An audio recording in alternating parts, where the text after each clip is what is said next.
Hello बच्चों, आज हम लोग इस वीडियो में देखेंगे कार्य पुस्तिका फुलवारी। ये कक्षा 4 की हिंदी की पुस्तक है। तो इसमें इसके पहले हम लोगों ने पाठ 1 ही जगह की स्वामी देखा था। आज हम लोग दूसरा पाठ देखेंगे प्यासी मैना। इसका हल देखेंगे जो कार्य पुस्तिका में प्रश्न दिए गए हैं। तो पहला प्रश्न दिया गया है कि दिए गए चित्रों से उनके नाम मिलान करें। तो हम देख रहे हैं कि यहाँ पे ये नल बना हुआ है, हैंडपम्प। तो हैंडपम्प का हम मिलान किससे कर देंगे? ये हैंडपम्प लिखा हुआ है तो हैंडपम्प का मिलान हैंडपम्प से कर देंगे। ये पेड़ है, पेड़ का मिलान पेड़ से कर देंगे। फिर गिलहरी है, गिलहरी चित्र में दिखाई गई है तो गिलहरी का मिलान गिलहरी से कर देंगे। इसके बाद आता है ये चिड़िया है तो चिड़िया का मिलान चिड़िया से कर देते हैं। इससे हम इसको इस तरह से करेंगे। हम सबसे पहले यहाँ पे लिखा हुआ देखेंगे कि पेड़, पेड़ कहाँ है तो पेड़ ये लिखा है, पेड़ ये बना हुआ तो पेड़ का हम मिलान पेड़ से कर देंगे।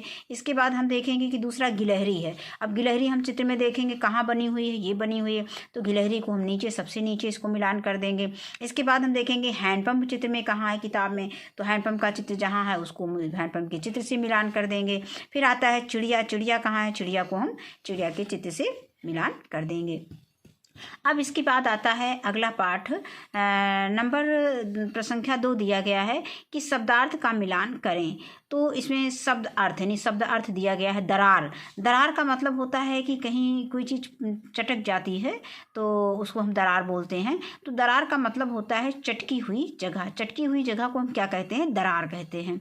फर्श, फर्श है जमीन भूमि, ये क्या होती है? फर्श होती है। और इसके बाद है खोखला, खोखला है पेड़ के तने का खोखला भाग, ये खोखला है। और अचरज, अचरज का अर्थ होता है आश्चर्य। और कुंडा, कुंडा का अर्थ होता है नाद यानी मटका, नाद और मटका होता है। अब इसके बाद आते हैं प्रश्न संख्या 3 पे। एक एक पर्यायवाची शब्द लिखिए। तो बगीचा, बगीचे के पर्यायवाची शब्द हो जाएगा बाग। उद्यान भी हो जाता है, उद्यान लिख सकते हैं। अब कपड़ा है, वट है, चीर है, वस्त्र है, कुछ भी इसमें जो हमें आसान रहेगा लिख देंगे। पेड़ का वृक्ष है और तरु है। अब इसके बाद आता है मकान, मकान को हम आवास लिख सकते, आवास लिख सकते हैं और घर भी लिख सकते हैं। अब आगे आता है प्रश्न संख्या 4। विराम चिन्ह का प्रयोग करते हुए कथनों को सही करें। विराम चिन्ह दिया है, कथन दिया है, सही कथन दिया है। अल्प विराम इस तरह से बना हुआ है नीचे। तो मैना, तोता, कबूतर और गौरैया जामुन के पेड़ पर पहुँचे। तो यहाँ पे हमें इस वाक्य में अल्प विराम का प्रयोग करना है। अल्प विराम कहाँ कहाँ लगता है? तो मैना अल्प विराम, तोता अल्प विराम, कबूतर और गौरैया जामुन के पेड़ पर पहुँचे। तो ये हमें उदाहरण के लिए करके दे दिया गया है। अब आगे आता है पूर्ण विराम का प्रयोग करना है। जो वाक्य दिया गया है, कथन दिया गया है, उस कुंडे में पानी है, तो यहाँ हमें पूर्ण विराम हमने लगा दिया है के बाद। इसके बाद आता है प्रश्नवाचक चिन्ह। पीने के लिए पानी कहाँ मिलेगा? तो यहाँ पे प्रश्नवाचक चिन्ह मिलेगा के बाद प्रश्नवाचक चिन्ह लगा देंगे। आगे आता है ये योजक चिन्ह। आस पास बहुत से पेड़ उगे, पौधे उगे हैं। तो आस पास, ये आस पास दोनों योजक चिन्ह यहाँ पे लग जाएगा आस पास में। तो आस पास में हमने योजक चिन्ह लगा दिया है और यहाँ पूर्ण विराम लगा हुआ है।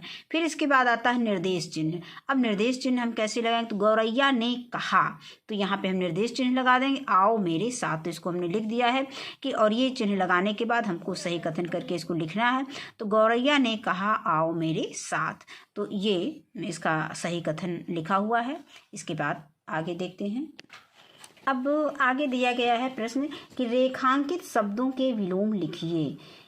पहला वाक्य दिया, एक दिन बहुत गर्मी थी, तो गर्मी का विलोम हो जाएगा सर्दी। फिर है खा, नल के पास सूखा था, तो सूखा का गीला हो जाएगा। फिर गा है, पेड़ के नीचे घड़ा तो था लेकिन वह भी खाली था, तो खाली का भरा हुआ हो जाएगा, भरा। और इसके बाद घा दिया गया, आंगन में खिले फूलों से सुगंध आ रही थी, सुगंध का दुर्गंध लिख देंगे, विलोम हो जाएगा। फिर पेड़ के नीचे पानी से भरा हुआ एक कुंडा रखा था, तो ये हो जाएगा नीचे। तो अब हम यहाँ पे इन सबको हमें जो रेखांकित शब्द हैं, नहीं गर्मी, गर्मी का हमने विलोम सर्दी लिख दिया। फिर सूखा, सूखा का विलोम गीला लिख दिया। खाली, खाली का विलोम भरा लिख दिया। और सुगंध, सुगंध का विलोम दुर्गंध। और नीचे, नीचे का विलोम ऊपर। तो इस तरह से हम इसको लिख देंगे। अब हम आगे आते हैं प्रश्न संख्या 6 पे।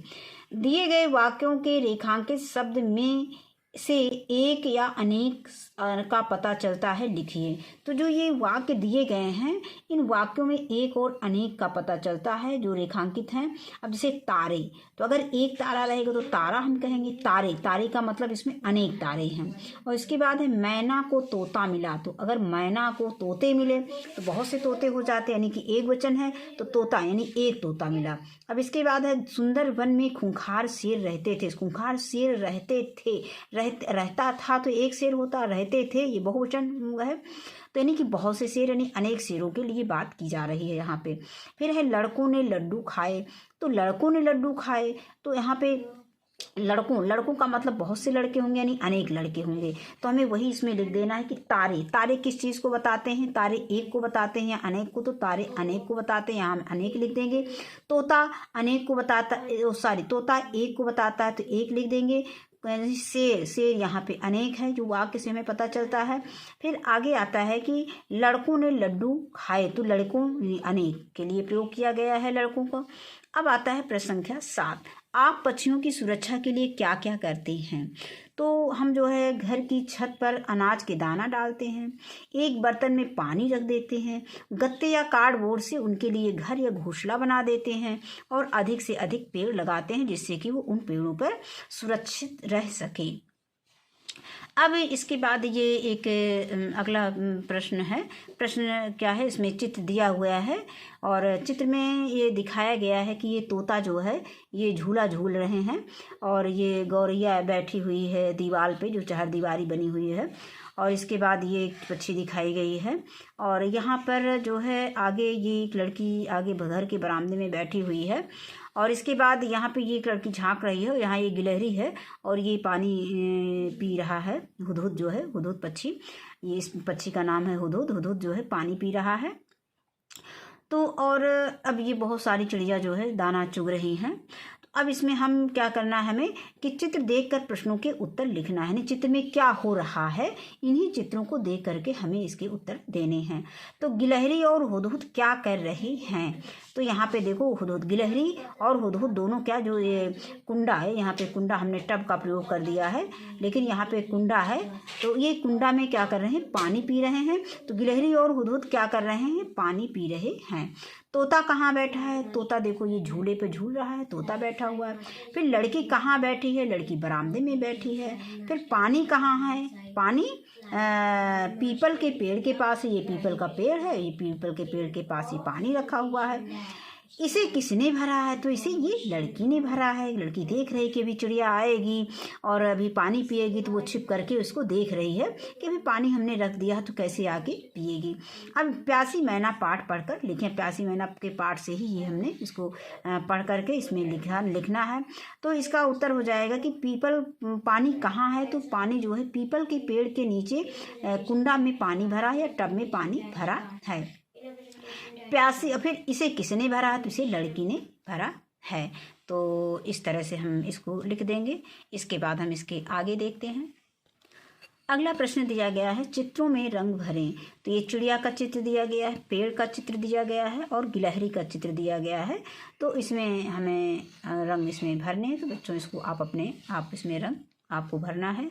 तो आज ये पाठ यहीं पे ख़त्म होता है।